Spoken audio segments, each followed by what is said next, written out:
luar biasa yang sifatnya karamah kalau terjadi terhadap seseorang yang betul-betul ikut sunnah. Adapun luar biasa untuk seseorang yang tidak ikut sunnah, ini luar biasa lebih dekat kepada sihir. Mungkin yang membuat dia ngapung di atas air karena dia digendong oleh syaitan. Mungkin digendong ifrit mungkin, sehingga dia nggak basah. Dan banyak ahli tasawuf itu justru karamah mereka adalah rekayasa. Jadi mereka berpikir gimana caranya bikin rekayasa supaya saya dianggap. Assalamualaikum warahmatullahi wabarakatuh.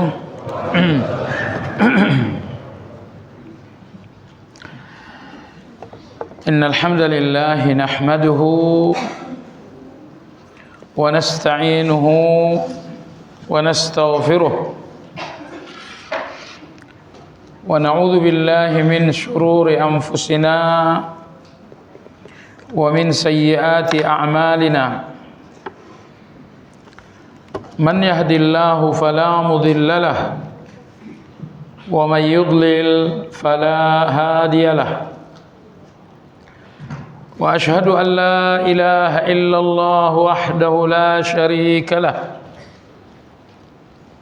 wa ashhadu anna Muhammadan abduhu wa rasuluhu la nabiyya ba'dahu. Allahumma salli wa sallim ala Muhammad wa ala alihi wa ashabihi wa man ihtada bihadihi ila yaumiddin. Ya ayyuhalladzina amanu taqullaha haqqa tuqatih wa la tamutunna illa wa antum muslimun. Jamaah sekalian rahimakumullah, malam ini kajian Asmaul Husna insyaallah memasuki pembahasan pada nama Allah yang ke-73, yaitu Al-Akram.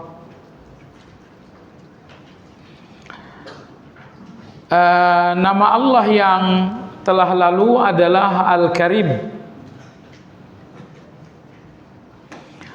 Baik Al-Karim dan Al-Akram sama-sama memiliki asal kata yang sama, yaitu Al-Karam. Jadi Al-Karam adalah kata dasar, Al-Karim adalah kata sifat, dan Al-Akram termasuk kata sifat juga. Jemaah sekalian, telah disampaikan pada pertemuan yang lalu bahwa Al-Karim adalah As-Safuhul Jawadul Aziz, yang maha pemaaf, pemurah, dan maha kuat. Jadi Allah pemaaf, padahal dia kuat dan mampu melakukan segala-galanya. Baik, gabungan dari maaf, pemurah, dan kuat ini dinamakan dengan Al-Karim. Nah, kalau misalnya tafsir ini akan disingkat, maka menafsir akan Al-Karim dengan Al-Jawad sebenarnya cukup. Allah Maha Pemurah. Allah pemurah dengan segala pemberian-pemberiannya, termasuk Allah pemurah dengan ampunan-ampunannya. Baik. Kita sudah sampaikan penjabaran dari Imam Ibnul Arabi tentang seperti apa pemurahnya Allah. Allah pemurah maka Allah memberi sebelum diminta. Allah pemurah, maka Allah memberi tanpa untuk mendapatkan ganti dari kita. Allah pemurah, memberi walau hanya dengan isyarat saja dan selanjutnya. Baik. Lantas apa yang menjadi perbedaan antara Al-Karim dengan Al-Akram? Perbedaannya jamaah sekalian bahwa Al-Akram oleh orang-orang bahasa Arab dinamakan dengan ismut tafdil, yang mengandung arti lebih. Jadi kalau Al-Karim maha pemurah, Al-Akram artinya adalah maha lebih pemurah. Nah, kata Imam Ibn Taimiyah rahimahullahu ta'ala, Al-Akram yang arti dasarnya maha lebih pemurah, Allah ingin menyampaikan kepada semua makhluk bahwa pemurahnya Allah mengalahkan segala pemurah-pemurah yang ada. Ibu kita seorang yang pemurah, ayah kita seorang yang pemurah, banyak sekali orang-orang yang pemurah. Nah, untuk mengalahkan semua yang pemurah-pemurah itu, maka Allah menamai dirinya dengan Al-Akram, yang arti maha lebih pemurah. Artinya lebih pemurah dari segala yang pemurah. Masalahnya manusia yang pemurah dinamakan Karim, ayah yang pemurah dinamakan Al-Abul Karim, saudara yang pemurah dinamakan Al-Akhul Karim. Jadi agar pemurahnya Allah itu benar-benar mengalahkan segala pemurah-pemurah, karena segala yang pemurah dinamakan dengan Al-Karim, maka Allah menamai dirinya dengan Al-Akram, yang artinya maha lebih pemurah dari segala yang pemurah. Imam Ibn Taimiyah rahimahullah mengatakan bahwa nama Al-Akram dalam Al-Quran satu kali saja, tepatnya pada ayat yang ketiga dalam surat Al-Alaq. Iqra bismi rabbikal ladzi khalaq khalaqal insana min 'alaq iqra wa rabbuka al-akram. Bacalah dengan nama Rabbmu yang menciptakan. Khalaqal insana min 'alaq, yang menciptakan manusia dari setetes darah. Imam Ibn Taimiyah rahimahullah mengatakan, setelah ayat 1 dan ayat 2 berbicara tentang penciptaan manusia, maka pada ayat ketiga Allah berfirman, Iqra wa rabbukal akram. Muncullah nama Al-Akram ini pada ayat ketiga setelah ayat 1 dan ayat 2 berbicara tentang penciptaan manusia. Apa tujuannya? Allah bicara dulu penciptaan manusia dari ayat 1, ayat 2. Lalu pada ayat ketiga Allah mengatakan bahwa dirinya adalah Al-Akram. Penjelasannya kata Imam Ibn Taimiyah rahimahullahu ta'ala, bahwa Allah tidak menciptakan manusia lalu diabaikan, melainkan Allah menciptakan manusia lalu memenuhinya dengan pemberian-pemberian. Jadi Allah tidak menciptakan manusia untuk dibiarkan, melainkan Allah menciptakan manusia untuk dipenuhi oleh Allah dengan pemberian-pemberian.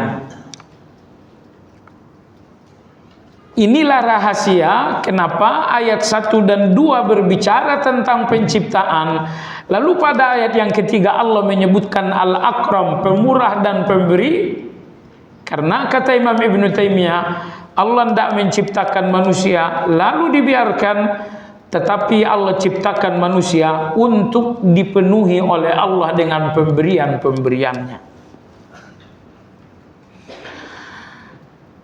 Jadi nama Al-Akram ini hanya dihubungkan dengan penciptaan manusia saja. Al-Akram ini tidak dihubungkan dengan penciptaan jin, bahkan penciptaan malaikat pun tidak. Tetapi nama Al-Akram ini hanya dihubungkan dengan penciptaan manusia. Kenapa demikian? Karena karam alias pemberian-pemberian Allah, pemurah-pemurahnya Allah itu lebih banyak ditumpahkan Allah kepada manusia dibandingkan seluruh makhluk yang lain. Lebih banyak mana pemberian Allah antara manusia dengan malaikat? Kepada manusia.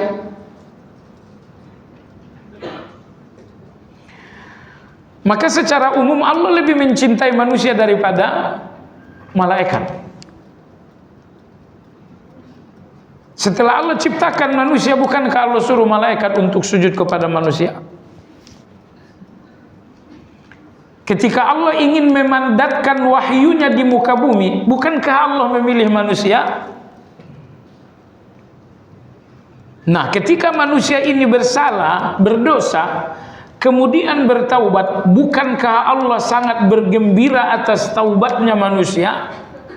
Karena memang Allah sangat mencintai manusia.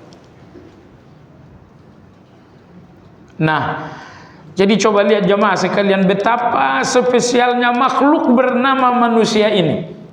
Namanya Allah Al-Akram itu tidak dihubungkan oleh Allah kecuali dengan makhluk yang bernama manusia. Karena pemberian terbanyak, terbesar Allah hanya untuk manusia saja. Alhamdulillah. Segala puji bagi Allah Subhanahu wa taala. Baik jemaah sekalian yang saya hormati, Imam Ibn Taimiyah rahimahullah mengatakan ada awal dan ada akhir. Awalnya manusia adalah penciptaan dan akhir adalah pemberian. Iqra bismi rabbikal ladzi khalaq, khalaqal insana min 'alaq. Inilah awalnya manusia. Lalu akhirnya manusia, Iqra wa rabbukal akram. Akhirnya manusia setelah diciptakan oleh Allah adalah untuk menerima pemberian dan karunia-karunia dari Allah. Imam Ibn Taimiyah rahimahullahu ta'ala punya catatan yang sangat indah dengan nama Al-Akram ini, atau dengan nama Al-Karim sama saja. Beliau mengatakan jangan berpikir bahwa pemberian Allah itulah arti dari Al-Akram. Itu terlalu sempit untuk makna Al-Karim dan Al-Akram. Tetapi kata Imam Ibn Taimiyah rahimahullah, semua kebaikan-kebaikan Allah dinamakan dengan Al-Karim dan Al-Akram. Dan pemberian Allah ini hanya sebagian dari makna Al-Akram. Ini penjelasan yang sangat bagus sekali. Semua kebaikan-kebaikan Allah adalah Al-Akram dan Al-Karim. Sementara pemberian-pemberian Allah itu hanya bagian kecil dari makna Al-Karim dan Al-Akram. Makanya kata Ibn Taimiyah, Anda jangan berpikir makna Al-Akram atau Al-Karim itu Allah memberi. Oh, pemberian Allah itu hanya sebagian kecil dari makna Al-Karim. Karena makna Al-Karim yang sesungguhnya, semua kebaikan-kebaikan Allah itu adalah Al-Karim atau Al-Akram. Misalnya ketika Allah berikan Anda hidayah, ketika misalnya Allah berikan kita sehat, Allah berikan selamat, Allah berikan ampunan. Jadi semua kebaikan-kebaikan Allah dinamakan dengan Al-Karim dan Al-Akram. Dan pemberian-pemberian Allah hanya sebagian dari Karim dan Akramnya Allah. Baik, saya tegaskan kembali, apa hikmah Allah sebutkan nama Al-Akram? Tidakkah kebaikan Allah itu terwakili dengan nama Al-Karim? Saya ulangi sekali lagi, nama Akram yang mengandung arti lebih pemurah, lebih baik, untuk memberikan kesan, bukan cuma kesan, untuk memberikan satu hakikat bahwa kebaikan Allah, pemurahnya Allah mengalahkan segala baik dan pemurah yang ada. Sehingga Al-Akram itu menunjukkan tidak ada pemurah di atas murahnya Allah. Nggak ada pemberian dan kebaikan di atas kebaikan dan pemberiannya Allah Azza wa Jalla. Baik, jemaah sekalian yang saya hormati, oleh karena Allah itu Al-Karim, Dia juga Al-Akram, maka hanya dari Allah saja sesuatu yang bernama karamah. Karim, Akram, Allah menamai dirinya dengan kedua-duanya agar manusia sadar bahwa yang bernama karamah itu hanya dari Allah. Dan apabila Allah telah memberikan karamah kepada seseorang, niscaya tidak lagi akan ada kehinaan yang bisa menistanya. Tapi kalau Anda dimuliakan oleh jabatan, kalau Anda dimuliakan oleh status sosial, ini semuanya kemuliaan-kemuliaan yang bisa hancur dengan caci maki manusia. Tetapi kalau karamah itu kan artinya kemuliaan. Kalau karamahnya Anda dari Allah, karamah yang datang dari Allah itu tidak akan hancur dengan caci dan celaan seluruh manusia. Allah berikan karamah dan kemuliaan kepada Nabi Sallallahu Alaihi Wasallam sehingga tidak ada caci maki yang bisa menghancurkan kehormatan beliau. Berulang-ulang dalam sejarah, nama baik Nabi kita dirusak dengan berbagai gelar-gelar yang nista. Beliau dikatakan gila, beliau dikatakan penyair, beliau dinamakan bisek, beliau dinamakan hausek dan lain-lain. Semua gelar-gelar yang bertujuan menista, tidak ada yang bisa betul-betul merendahkan Nabi. Kenapa? Allah berikan kepada nabinya satu kemuliaan, yakni karamah. Karena kemuliaan beliau datang dari Al-Karim yang maha mulia, maka tidak ada nista yang bisa membuat beliau hina. Penistaan tidak ada yang bisa menghinakan beliau. Sebaliknya jemaah sekalian, kalau ada orang yang telah dihinakan oleh Allah, maka nggak ada juga ucapan-ucapan yang bisa membuatnya mulia. Jadi ini dua hal ya. Seseorang yang telah dikaramahkan Allah, dimuliakan Allah, nggak akan ada ucapan nista yang bisa membuatnya hina. Sebaliknya, seseorang yang telah dihinakan oleh Allah, maka tidak ada sanjung dan puji yang akan membuatnya menjadi mulia. Dalam agama ini tidak ada basa-basi. Abu Lahab itu memiliki 6 orang anak. Pertama Utbah, Utaibah, Mu'tib, Durrah, Izzah, ada satu lagi perempuan. Walaupun ayahnya tokoh kafir yang diabadikan Al-Quran, tabbat yada abi lahabi wa tab, tapi 5 dari 6 orang anak ini masuk Islam. Dan bukan masuk Islam main-main, masuk Islam penuh dengan kesungguhan. Yang tidak Islam cuma Utaibah saja. Karena Utaibah ini terlanjur terbunuh sebagai orang kafir. Adapun Utbah, adapun Mu'tib, kemudian ada Durrah, kemudian ada Izzah, Satu lagi saya lupa namanya. Semuanya masuk Islam dan menjadi muslim yang baik. Yang artinya sebagai muslim yang baik, mereka pasti membaca tabbat yada abi lahab wa tab. Yang enggak lain nama ayah mereka sendiri. Tetapi dalam akidah ini memang enggak ada bahasa yang basi. Agama dalam akidah ini semuanya adalah serba ketegasan. Anda bisa bayangkan keenam orang anak ini, nggak mungkin kan, kelima orang anak ini nggak mungkin kan mereka menghindari ayat ini. Apa mungkin mereka menghindari ayat ini? Oh, ini ayah saya. Nggak mungkin. Mereka baca, nggak ada berat hati sama sekali untuk membacakan ayat itu. Karena keimanan menanamkan bara, sikap berlepas diri dari orang-orang yang memusuhi Allah. Nah, jadi betapa Abu Lahab ini demikian nistanya bagi Allah, sehingga anak kandungnya sebanyak 5 orang pun ikut menyumpah Abu Lahab. Ketika kelima anak ini mereka membacakan tabbat yada abi lahab wa tabba. Jemaah sekalian yang saya hormati, karomahnya orang-orang yang beriman ada pada ketakwaan. Allah berfirman, inna akramakum indallahi atqakum.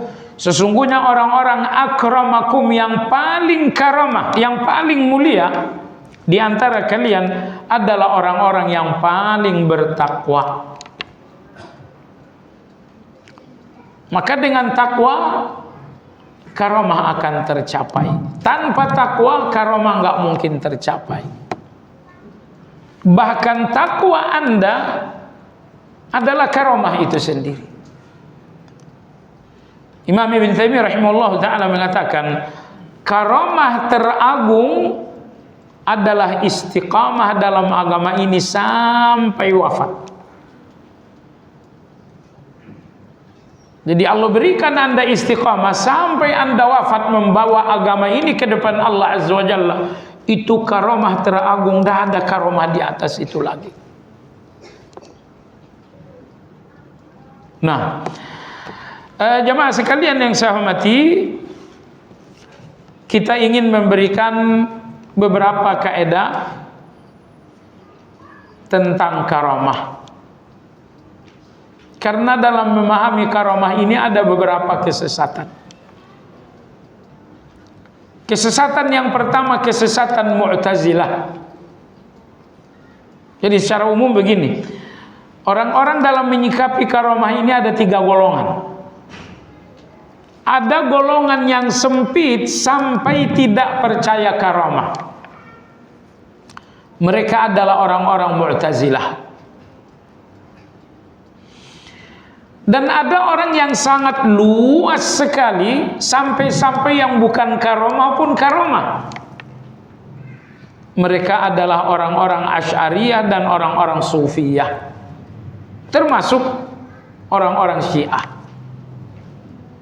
Jadi tidak bermaksud menyamakan Asy'ariyah dengan Syiah, tapi setidaknya dalam menyikapi karamah sama-sama super longgar. Nanti akan kita bahas. Jadi orang yang sangat longgar sekali dalam memahami karamah, sehingga yang bukan karamah pun dianggap karamah, Sufi nomor 1, Syiah, lalu kemudian termasuk Asy'ariyah. Nah, golongan yang memahami karamah itu secara pas, tidak kurang, tidak lebih, tidak longgar, tidak sempit, mereka hanya ahli sunnah wal jamaah. Baik, apa saja kaidah-kaidah ahli sunnah dalam memahami karamah? Yang pertama, auliyaullahi humul muttaqun. Bahwa karamah ini hanya dianugerahkan kepada para aulia, bukan kepada para nabi.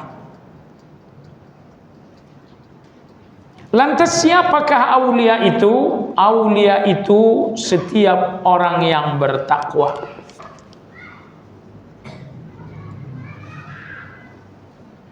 Dan kewalian seseorang sesuai dengan kualitas takwanya. Kalau takwanya 100%, berarti dimensi walinya 100% juga. Kalau ketakwaan seseorang misalnya cuman 50%, maka nilai kewaliannya juga hanya 50% saja. Intinya, nilai kewalian seseorang banding lurus dengan kadar ketakwaan. Jadi dengan demikian, wali adalah orang-orang yang bertakwa, dan nilai wali sesuai dengan kadar takwa. Berbeda dengan orang-orang sufiyah. Orang-orang sufiyah, bagi mereka wali adalah orang yang memiliki karamah. Kalau belum memiliki karamah, itu belum sampai ke tingkat wali. Oh, berbeda. Di sini kita udah beda dengan mereka. Kamu udah punya karamah belum? Belum, berarti kamu belum wali. Walaupun Anda sangat sungguh-sungguh taat kepada Allah, sungguh-sungguh bertakwa kepada Allah, kalau belum ada hal-hal luar biasa yang bernama karamah, Anda belum dinamakan wali sebelum ada karamah. Nah, coba lihat definisi wali antara ahli sunnah dengan mereka ternyata udah beda. Kita mendefinisikan wali itu sesuai dengan definisinya Allah. Allah berfirman, "Ala inna awliya Allahi la khaufun 'alaihim wa la hum yahzanun alladzina amanu wa kanu yattaqun." Wali-walinya Allah itu la khaufun 'alaihim wa la hum yahzanun, tidak ada takut mereka terhadap yang akan datang, dan tidak ada gelisah mereka terhadap yang berlalu. Siapa wali-wali itu? Alladzina amanu wa kanu yattaqun. Orang beriman dan orang-orang yang bertakwa. Baik, ini kaidah pertama. Wali bagi ahli sunnah adalah wali yang ditegaskan oleh Allah dalam surat Yunus tadi. Kaidah yang kedua, manhaju ahli sunnati mabniun ala talabil istiqamah la al-karamah. Ahlu sunnah wal jamaah berjuang membangun istiqamah dan bukan berjuang membangun karamah. Ahli sunnah wal jamaah berjuang untuk istiqamah dan tidak berjuang untuk karamah. Nah, berbeda dengan tetangga sebelah tadi. Mereka berjuang untuk karamah walaupun mereka tidak istiqamah. Antara istiqamah dengan karamah, perbandingannya kurang lebih seperti kerja dan gaji. Anda bekerja, itulah istiqamah itu. Kemudian Anda dapat gaji, nah itulah karamah itu. Ahlu sunnah wal jamaah, mereka sibuk dengan kerja untuk Allah, yaitu takwa, yaitu istiqamah. Dan mereka tidak mau sibuk dengan apa yang gaji yang akan Allah berikan. Imam Al-Harawi, penulis kitab Manazilus Sa'irin, beliau mengatakan, kata beliau, orang-orang yang bertakwa itu mereka sibuk dengan kewajiban dan mereka nggak sibuk dengan pemberiannya Allah. Orang-orang yang tertipu, mereka sibuk dengan karamah, yakni pemberian Allah, sampai sibuknya mereka dengan karamah mengurangi sibuk mereka terhadap jalan istiqamah. Ini kaidah yang kedua. Manhajnya ahlu sunnah berjuang istiqamah, bukan berjuang untuk karamah. Kaidah yang ketiga, jamaah sekalian, adamul jazmi bil karamati likulli khariq. Tidak boleh memastikan karamah terhadap semua hal-hal yang luar biasa. Mungkin Anda punya pengalaman luar biasa, lalu Anda mengatakan, oh ini karamah. Jadi betapapun Anda mengalami hal-hal yang luar biasa, kalau Anda seorang ahli istiqamah, Anda nggak boleh terburu-buru mengatakan ini adalah Ini adalah karamah. Berbeda dengan tetangga sebelah lagi. Mereka setiap ada keluar biasaan, oh itu karamah saya itu.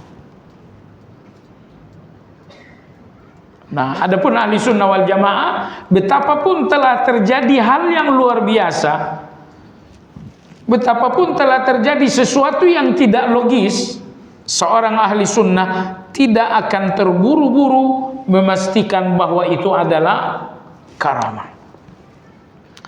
Mau luar biasa, mau biarin saja, ndak usah statuskan oh ini karamah saya, nggak usah.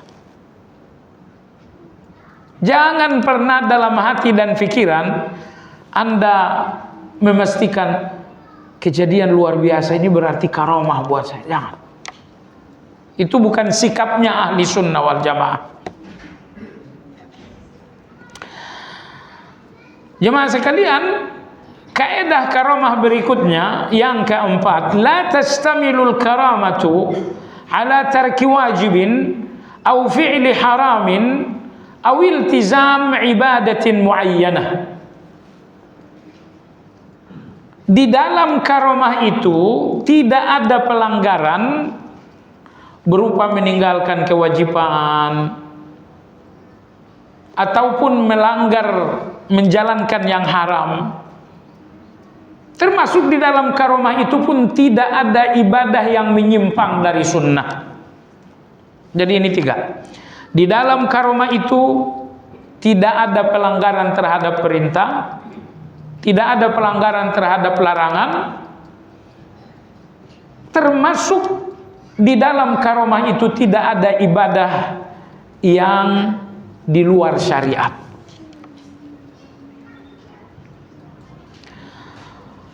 Imam Syatibi rahimahullah ta'ala, beliau bercerita, Syekh Abdul Qadir Jailani rahimahullah, beliau pernah berjalan di tengah Sahara, kehausan, tidak ada minum, dan ini tentu keadaan darurat.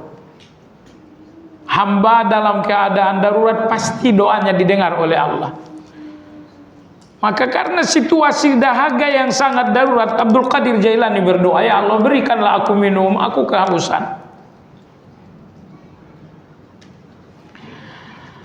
Kata Abdul Qadir Jailani, tiba-tiba turunlah hujan. Dahaga saya pun terpuaskan dengan hujan itu. Tapi tiba-tiba datanglah awan yang tebal. Dia mengatakan, wahai Abdul Qadir, aku adalah Tuhan. Abdul Qadir Jailani mengatakan, aku tidak ragu bahwa awan yang berbicara itu adalah setan. Beliau ditanya, dari mana Anda tahu bahwa itu setan? Jawabannya, karena dia mengaku Tuhan. Nah, maka sikap Abdul Qadir Jailani ini ya salah satu contoh dari kaidah yang kelima atau keempat tadi, bahwa di dalam karamah itu tidak ada pelanggaran terhadap yang wajib, tidak ada pelanggaran terhadap yang haram, termasuk tidak ada pelanggaran berupa ibadah-ibadah yang bid'ah. Jadi kalau ada orang yang ngaku karamah dan ternyata di dalam ada ibadah-ibadah bid'ah, bukan, itu nggak mungkin dinamakan karamah. Di dalam karamah itu nggak ada pelanggaran. Nah, mohon maaf, sekarang banyak sekali tarekat-tarekat menuju karamah. Karena zaman media sosial, tidak usahlah kita sebutkan nama tarekat itu. Tapi Imam Ibnu Qayyim rahimahullah sudah memberikan satu kaidah penting. Semua tarekat menuju Allah tertutup kecuali tarekat Nabi yang bernama sunnah. Tarekat A, mereka punya zikir ya. Ada namanya zikir Hasdar Dam, ada namanya zikir Dar Anjuman, ada zikir yang bernama Dar Al-Watan. Kalau zikirnya di awal bulan ini, zikirnya tengah bulan ini, zikirnya akhir bulan ini. Betul, itu tarekat mereka menuju Allah. Tarekat itu artinya jalan. Itu tarekat mereka, jalan mereka menuju Allah. Namun Ibnu Qayyim rahimahullah mengatakan, semua jalan menuju Allah tertutup kecuali jalan yang ditempuh oleh Nabi sallallahu alaihi wasallam. Jadi kalau ada yang bertanya, kalian ini punya tarekat enggak? Iya punya. Tarekat kami namanya adalah sunnah Rasulullah sallallahu alaihi wasallam. Kami enggak punya tarekat lebih dari itu. Tarekat dalam arti jalan menuju Allah. Baik. Adapun tarekat-tarekat tadi, tarekat A, tarekat B, tarekat C, itu tarekat isinya adalah pelanggaran. Mungkin pelanggaran terhadap perintah. Salah satu tarekat pengikutnya harus bikin kelambu di masjid-masjid. Nggak boleh keluar sekian hari. Nggak perlu sholat jamaah termasuk sholat Jumat. Itu pelanggaran bukan?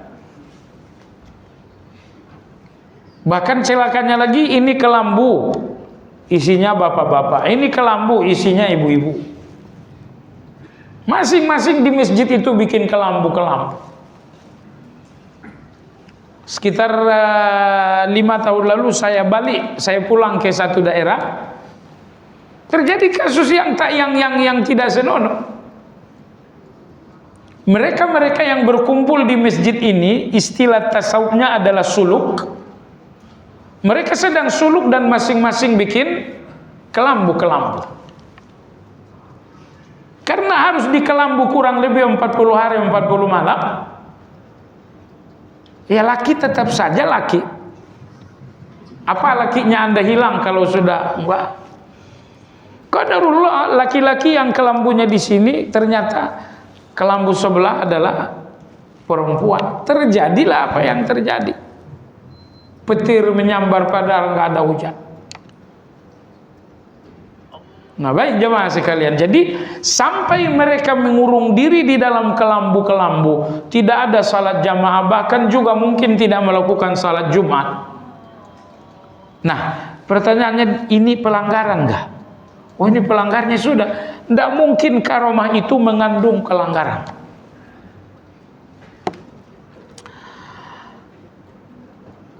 Jemaah sekalian, kaidah karomah yang kelima sekarang, la tastamilu ala ma ulama min ad-din adam wuqu'uhu. Di dalam karomah itu tidak ada satu kejadian yang oleh agama memang dibantah nggak akan terjadi. Agama nggak bantah kejadian begini, nggak mungkin kata agama. Apakah mungkin ada karomah berupa kejadian yang dibantah oleh agama? Ya enggak. Salah satu contohnya adalah agama membantah bisa melihat Nabi dalam keadaan terjaga. Kalau melihat Nabi dalam keadaan mimpi, iya. Tapi melihat Nabi dalam keadaan terjaga, agama kita membantah. Nggak mungkin kata agama. Tiba-tiba seseorang merasa dapat karomah melihat Nabi. Kita katakan karomah ini satu kejadian yang udah dibantah agama nggak terjadi. Ini bukan karomah. Kenapa? Karena kaidah karomah yang kelima bahwa karomah ini tidak mungkin satu kejadian yang dibantah agama nggak akan terjadi. Kejadian yang dimustahilkan agama nggak terjadi, nggak mungkin. Baik. Kaidah karomah berikutnya jemaah sekalian yang saya hormati, la yusta'anu bil karamati 'alal ma'siyah. Udah masuk waktu belum? Berapa lagi? 4 menit lagi. Karomah itu tidak boleh dimanfaatkan untuk sesuatu yang bersifat maksiat. Saya ini sudah ahli karomah. Di pernikahan saya tidak perlu pakai wali karena saya sendiri sudah wali. Akhirnya dia pakai saja muridnya sampai kemudian hamil, keluarganya nggak terima, lalu protes. Jawabannya seperti itu. Saya ini seorang wali. Pernikahannya wali tidak butuh wali lagi, karena wali itu sendiri sudah wali. Saya nggak ngelendur ya. Itu saya dengar wawancaranya di Metro TV kurang lebih 10 tahun lebih yang lalu. Satu pesantren di daerah Bekasi. Pimpinannya, mohon maaf, menghamili santrinya. Keluarga tidak terima. Ketika dikonfirmasi, ya jawabannya seperti itu. Saya ini wali, pernikahan wali tidak perlu wali. Ketika santrinya yang terlanjur hamil diwawancarai, kamu kok mau-maunya? Beliau mengatakan karena Pak Kiai itu sudah wali, jadi tidak perlu wali lagi katanya. Nah, jadi jamaah sekalian, karomah itu tidak boleh menjadi jalan seseorang untuk melakukan satu dosa, melakukan satu maksiat.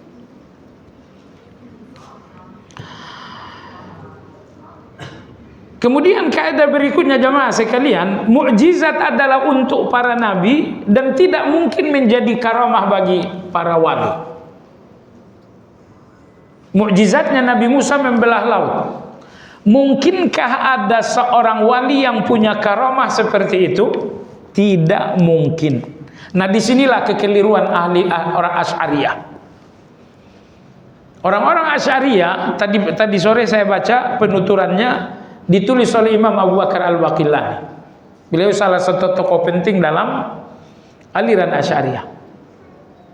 Bahwa mukjizatnya para nabi bisa saja terjadi lagi sebagai karamah bagi para wali. Mukjizatnya Nabi Musa adalah antara lain adalah al-manna was-salwa. Itu mukjizat. Apa yang menjadi mukjizat untuk Nabi Musa ini bisa jadi terulang kembali kepada seorang wali sebagai karamah. Nah, makanya tadi saya katakan Asy'ariyah itu terlalu longgar. Sementara Ahlussunnah wal Jamaah mengatakan bahwa mukjizat itu spesialnya para nabi dan karamah itu spesialnya para wali. Maka mukjizatnya para nabi mustahil akan menjadi karamahnya para wali. Nah, baik jamaah sekalian yang saya hormati, Asy'ariyah dalam hal ini berbeda. Mereka mengatakan mukjizat para nabi bisa saja menjadi karamahnya para wali. Ya, kita kumandangkan azan sebentar.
Baik jemaah sekalian yang saya hormati, Imam Ibn Taimiyah rahimahullahu taala berkata,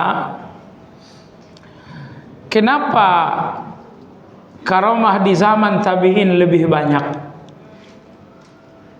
dibandingkan di zaman para sahabat? Hampir sama. Kenapa karamahnya Umar radhiyallahu anhu lebih banyak daripada karamahnya Abu Bakar? Umar melewati satu gang, semua setan yang ada di sana menyingkir. Dan Abu Bakar nggak ada karamah seperti itu. Sehingga kalau dibandingkan secara Abu Bakar, Umar, kita akan temukan karamah, keluar biasaan pada Umar lebih banyak dibandingkan Abu Bakar. Ini bagaimana menjelaskan hal ini? Imam Ibn Taimiyah rahimahullah ta'ala berkata dalam kitab Al-Furqan, Allah memberikan karamah itu untuk menguatkan hati. Untuk menguatkan hati. Itulah tujuan karamah yang pertama. Oleh karena tujuan karamah adalah untuk menguatkan, maka yang membutuhkan karamah itu adalah orang-orang yang berada di titik lemah. Dan Abu Bakar radhiyallahu anhu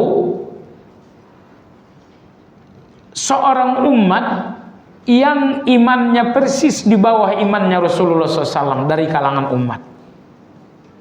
Jadi dari kalangan umat ini siapa yang imannya paling tinggi? Jawabannya adalah Abu Bakar. Nah, kalau iman sudah sangat tinggi seperti Abu Bakar, beliau tidak perlu dikuatkan lagi dengan karamah-karamah. Tetapi Abu Umar radhiyallahu anhu, atau misalnya seperti tabi'in ini karena sangat jauh dari kenabian, mereka tidak melihat mukjizat. Untuk menguatkan hati mereka, maka Allah berikan kepada mereka karamah. Lagi-lagi karena dalam diri mereka ada kelemahan, maka Allah kuatkan dengan karamah tersebut. Nah, inilah jawaban kata Syekhul Islam Ibn Taimiyah, kenapa di zaman sahabat karamah itu jarang, di zaman tabi'in sangat banyak. Karena di zaman para sahabat mereka telah terkuatkan dengan mukjizatnya Nabi, sehingga mereka tidak butuh karamah. Tapi orang-orang tabi'in ini, mereka tidak melihat mukjizatnya Nabi, maka Allah memberikan mereka satu kekuatan berupa karamah. Antara Abu Bakar dan Umar, Abu Bakar ini sudah cukup kuat sekali. Begitu tangguhnya keimanan Abu Bakar hingga dia dijuluki oleh Allah, digelari oleh Allah dengan As-Siddiq. Allah berfirman, "Wallazi jaa'a bis-sidqi wa saddaqa bihi ulaika humul muttaqun. Lahum ma yasha'una 'inda rabbihim dzalika jazaa'ul muhsinin." Maksud ayat wa saddaqa bihi adalah Abu Bakar radhiyallahu anhu. Nah, baik jemaah sekalian yang saya hormati. Nah, itulah tadi beberapa kaedah-kaedah seputar karamah. Mudah-mudahan catatan ini, kaedah-kaedah ini membuat kita bisa memahami mana karamah yang benar-benar karamah dan mana yang biasa-biasa saja. Mana yang sesungguhnya wali dan mana yang hanya sekedar wali nikah dan wali orang tua saja. Bukan wali yang sesungguhnya. Baiklah, demikian kajian kita. Mudah-mudahan bermanfaat. Bagi Anda yang ingin bertanya, dipersilakan. Iya, betul.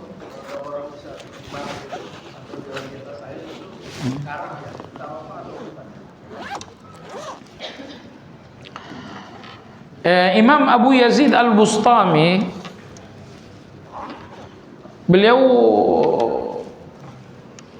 termasuk ahli tasawuf, tapi beliau bukan tasawuf falsafi. Saya lihat Imam Ibn Taimiyah termasuk orang yang, atau mungkin beliau orang yang sangat insaf dan adil terhadap kaum tasawuf ini. Dalam kitab Iqtida' Shiratal Mustaqim, beliau membagi orang-orang ahli tasawuf ini dalam dua kategori. Ada tasawuf falsafi, kemudian ada tasawuf sunni. Tasawuf sunni adalah orang yang bertasawuf menggunakan sunnah. Contohnya kata Imam Ibn Taimiyah seperti Imam Hasanul Basri, seperti Imam Sahal bin Abdullah At-Tasatturi, seperti Imam Ibrahim bin Adham dan lain-lain. Nah, orang-orang tasawuf seperti ini tentu mereka enggak sesat. Ahli tasawuf yang kedua, orang tasawuf kedua adalah tasawuf falsafi. Nah, tasawuf falsafi ini bermacam-macam. Karena mereka tidak bertasawuf dengan sunnah, mereka bertasawufnya dengan falsafah. Sehingga di antara mereka ada yang sampai kepada kufur, ada yang tasawufnya hanya sekedar bid'ah, ada yang tasawufnya adalah khurafat-khurafat. Ini semuanya tasawuf falsafi. Pasalnya zaman sekarang tasawuf sunni itu ada enggak? Rasa-rasanya udah enggak ada. Semua yang berbicara tasawuf sekarang hampir semuanya adalah tasawuf falsafi. Nah, di antara ahli tasawuf yang masih sunni, Imam Abu Yazid Al-Bustami. Beliau pernah ditanyakan pertanyaan yang tadi, apabila ada orang yang mampu berjalan di atas air atau tidak terbakar dengan api, apakah itu karamah? Kata Imam Abu Yazid Al-Bustami rahimahullah, kalau orangnya lahir dan batin sesuai dengan sunnah, itu berarti karamah. Tapi kalau dia bukan orang yang ikut sunnah lahir dan batin, kemungkinan itu sihir. Karena sihir itu luar biasa, karamah itu juga luar biasa. Di mana beda luar biasanya karamah dan sihir? Kata Imam Abu Yazid, bedanya adalah pada sunnah. Luar biasa yang sifatnya karamah kalau terjadi terhadap seseorang yang betul-betul ikut sunnah. Adapun luar biasa untuk seseorang yang tidak ikut sunnah, ini luar biasa lebih dekat kepada sihir. Mungkin yang membuat dia ngapung di atas air karena dia digendong oleh syaitan. Mungkin digendong ifrit mungkin, sehingga dia nggak basah. Dan banyak ahli tasawuf itu justru karamah mereka adalah rekayasa. Jadi mereka berpikir gimana caranya bikin rekayasa supaya saya dianggap. Di satu tempat ada seorang guru dianggap karamah karena lampu minyak, dulu lampu minyak ya. Karena lampu minyaknya itu sudah redup. Lalu oleh guru ini ditambahkan dengan air, nyala lagi. Masuk akal nggak itu?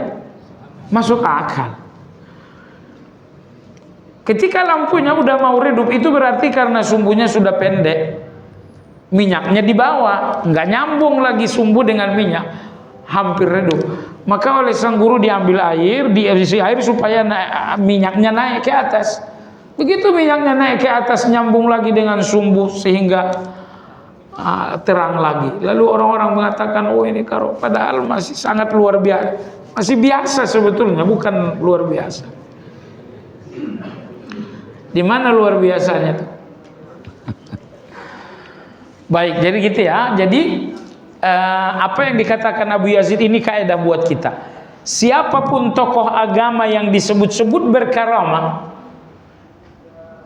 uji karamah itu dengan sunnah. Kalau di dalam karamahnya dia orang yang teguh dalam sunnah, oh insya Allah itu karamah.